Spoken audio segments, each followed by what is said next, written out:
But a few years back now, like 7 or 8 years ago, I was doing a tour over in Europe, and I was going with a guy who was playing guitar with me at the time. His name is Scrappy Jud. Yeah. Yes. And, some of you might know him from all the other hundreds of bands that he's played with. He's currently playing a lot with Slate Cleaves, I know. Yeah. But he's been in the Resentments, and he's played with Tony Price, and he's played with Ian McLaughlin, and he shared the stage with Pete Townsend and Ron Wood and Keith Richards and Eric Clapton and people like that. And he's just a phenomenal guitar player who, if he would cringe even knowing that I was mentioning that he had shared the stage with these people, because he just doesn't care. He cares about playing the guitar. But Scrappy and I toured together for about 5 years, just the two of us. He was my guitar player, and we went all over the country and all over the world. And we were heading over to do some touring in the Netherlands and in Denmark.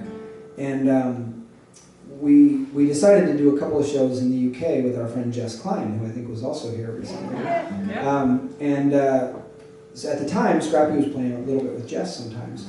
And so I was talking to Jess before the tour, and she was going to be in Ireland doing a whole tour opening up for Arlo Guthrie. And at the end of that, she was going to meet up with Scrappy and I and do a couple shows. And she said, hey, listen, what if you and Scrap come over a day early, and you come to Dublin, and let me borrow Scrappy for this last opener for Arlo, because I'm playing at the National Theatre in Dublin. And she goes, and if you guys come over early, I'll let you do one song during my set opening up for Arlo. And I thought that was really cool, because I always wanted to be a folk singer. And I'm a big fan of Arlo Guthrie, so I thought, yeah, I would love to. I mean, I cleared it with Scrappy first. So Matt. Yes, Dave. It just so happens I texted Jess a little while ago. Uh-oh. Well, I don't like that guy. so I have this sort of geeky, nerdy music thing going on with artists that we featured, right? I like to think I know everything.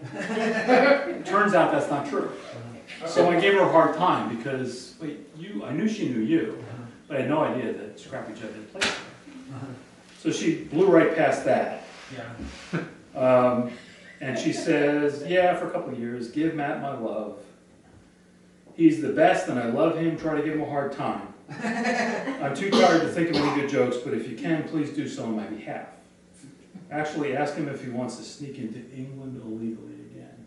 Yes, we did that. Okay. So before you do one more song, should we ask Matt to do one more song? Okay. Yeah! So before you do that, we'll hear that story. But also, who was here last month for John D. Graham? Okay. So John D. told a story last month that involved you. And I forget where it was. Remind me if any of you remember. You guys were out somewhere touring together. That sounds right. And you were on the phone talking to your wife. I guess he knows the story. And you were being, I guess, honest with how the tour was going. And John D was trying to coach you maybe, to be a little more middle of the road. It's a great, to this day, I traveled all over the world, all sorts of musicians, and I tell the John D story because it's the single best touring musician advice I've ever been given. So I'm going to move aside and let Matt tell that story. Matt the Electrician.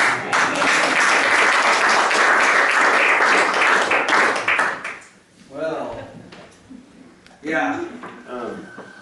So, Matt the Electrician, have any of you seen him before? Yes. Yes. But we don't count. We don't count. So good.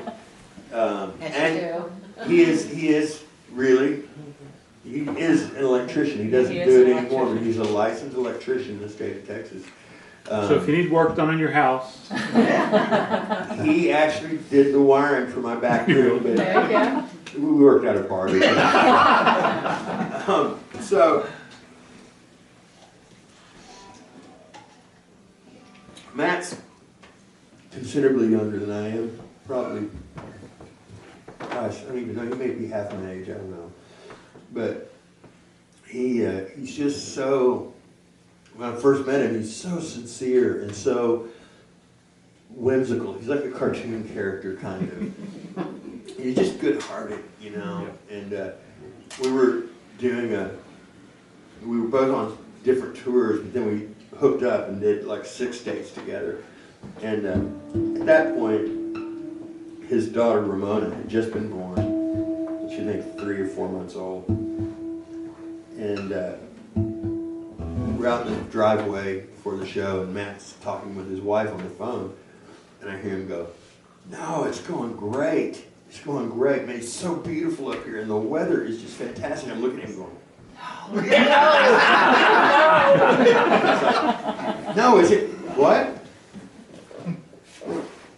Damn, honey. Okay, well, you want me to call you? Okay, bye."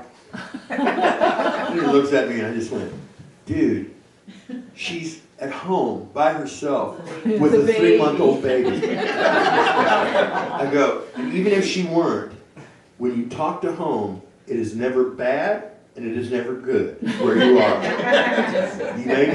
You're allowed to say you're a little tired, but you're having a good time, and that's about as enthusiastic as you can be." You know.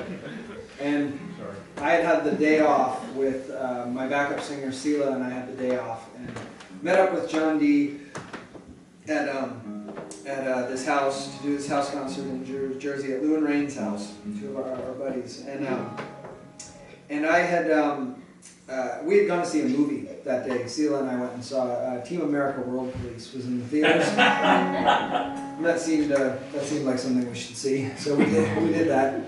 And That's the one with puppets, right? it's the one with puppets, yeah, and it's very crude. Great movie. And so yeah, anyway, we were on the road, and sometimes it's hard on the road, but not really. And we went and saw a movie, and now we were waiting to go to a house concert. And so we're standing in the driveway, and I called my wife to check in, and my wife was at home with a 1-year-old and a 4-year-old.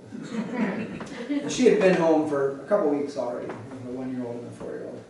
And my wife is amazing, and I love her very much. And there were a lot of years early on when the kids were little where she took one for the team, and she stayed home with them while I was out kind of building my career. And so I was on the phone with her, and we're talking. And also the other thing that happens, and I don't know, maybe this happens in regular life too, but in touring musician life, and this is across the board, is the day that you were going to go on a tour, everybody's fine, everybody's healthy. You leave, and as soon as you're out of town, someone projectile vomits. That's just how it goes. And I swear, you can ask anybody. Mick Jagger would tell you the same thing. That's what happens. So we're on the road, and I don't know what all she's had to deal with that trip, but we're talking, and she says, "Matt, how are you?" And I said, "I'm a little tired." And John D's standing in the driveway with me. We're both out front smoking cigarettes, and I'm on my little cell phone. And the phone call, I don't remember what happens after that, but the phone call goes downhill really fast. And within a minute, it's just me going, I'm, and then she hangs up on me.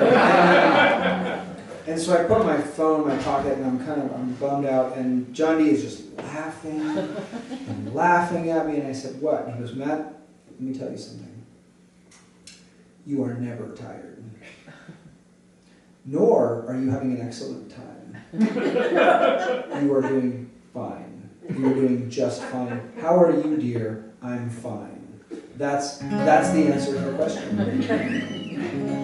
And when I got home, I told my wife, after a week or so of reintegration, I told my wife the story, and she thought it was funny. But it still remains true. She knows the story, and we both know it. And now my wife travels a lot for business, and we both know the rules. Even though nobody's taking care of throwing up babies anymore, she will still call and go, "How are you?" "Fine." "No, really, tell me." "Nope, fine. I'm just fine. I'm not messing with the rules. The rules are there for a reason."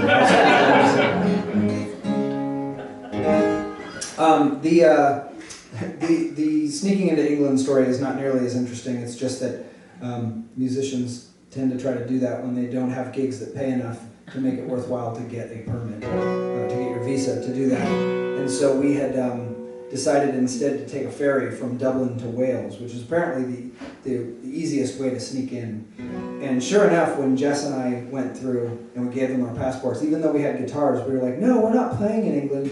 We're playing in Denmark," which was true later, but we're not playing in England, which was not true. That was a lie.